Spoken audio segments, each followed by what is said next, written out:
అసలు ఎవడి గొడవ? ఎవడికి సంబంధం? అసలు ఏదీ లేని దానికి అనవసరపు హత్య. అసలు ట్విస్టుల మీద ట్విస్టులు. ఏదీ లేని దానికి ఏదో ఉంది అని అనవసరంగా పంచాయతీలోకి దూరడం. ఆ తర్వాత అసలు ఎందుకు ఇందులోకి వచ్చావని ఇంకొకరి మీద కోపం పెంచుకోవడం. ఆ లొలిలో చంపేయాలి అని డిసైడ్ అవడం. ఫైనల్కి చంపేశారు.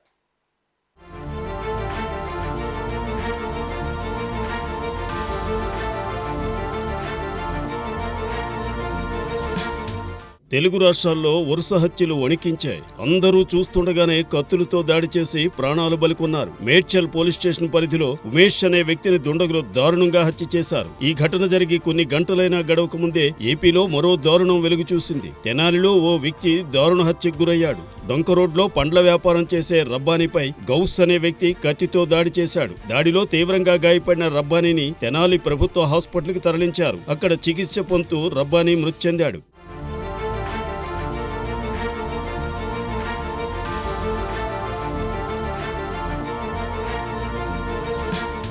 అయితే రబ్బానీ హత్యకు కుటుంబ కలహాలే కారణమని పోలీసులు భావిస్తున్నారు. పోలీసుల కథనం ప్రకారం తెనాలి చినరావూరుకు చెందిన షేక్ రబ్బానీ చెంచుపేట డొంక రోడ్డు వద్ద పండ్లు విక్రయిస్తుంటాడు. ఇతని మేనకోడలు కరీమాను పెనపాడుకు చెందిన షేక్ గౌస్ బాజీ అలియాస్ బడేకిచ్చి వివాహం చేశారు. అయితే ఈ దంపతుల మధ్య గొడవలు జరుగుతున్నాయి. ఈ క్రమంలో ఆదివారం హైదరాబాద్ నుంచి కొంతమందిని తీసుకువచ్చిన గౌస్ బాజీ భార్యను కాపురానికి పంపించమని వారితో మాట్లాడించే ప్రయత్నం చేశాడు.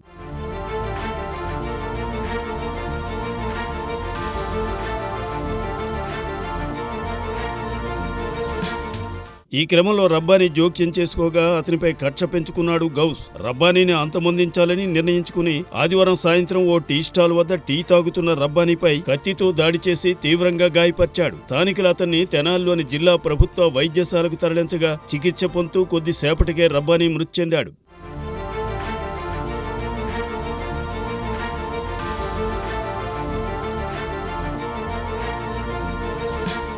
తెనాలి 3 టౌన్ పోలీసులు కేసు నమోదు చేసుకుని దర్యాప్తు చేస్తున్నారు. కాగా పట్టపగలే నడి రోడ్డుపై కత్తితో దాడి చేసి వ్యక్తిని హత్య చేయడం తెనాలిలో తీవ్ర కలకలం రేకెత్తించింది. తెలుగు రాష్ట్రాల్లో వరుస హత్యలు ప్రజలను భయాందోళనకు గురిచేశాయి.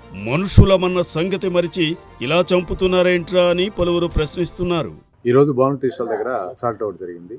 దాంట్లో ముఖ్యంగా ఏంటంటే చనిపోయిన అతను రబ్బానీ అనే అతనికి వాళ్ళ సిస్టర్ ఉంటుంది, ఆమెకి ఒక కూతురు.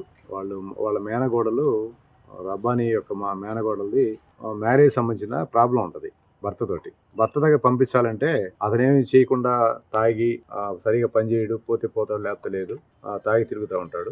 భర్త దగ్గర పంపించాలంటే కనీసం రోజుకి కనీసం ఒక 300 ఆ అమ్మాయికి ఖర్చుల కన్నా ఇవ్వాలి కదా, ఫ్యామిలీ నడపాలంటే అని అమ్మాయి వాళ్ళ మేనమామ చెప్తే మేనమామ సపోర్ట్ వల్ల ఈ అమ్మాయి నా దగ్గర రావడం లేదని మనసులో పెట్టుకొని దాన్ని తీవ్రంగా భావించి గౌస్ బాషా అనే అతను నిందితుడు రబ్బానీని ఫ్రూట్ స్టాల్ దగ్గర ఉండే కత్తి ఉంటుంది, ఆ కత్తి తీసుకొని పొడి చేయడం జరుగుతుంది. నువ్వే కారకుడివి, భార్య నాతోటి కలిసి ఉండకపోవడం గల కారణం అని చెప్పి వాడు పొడవడం జరుగుతుంది.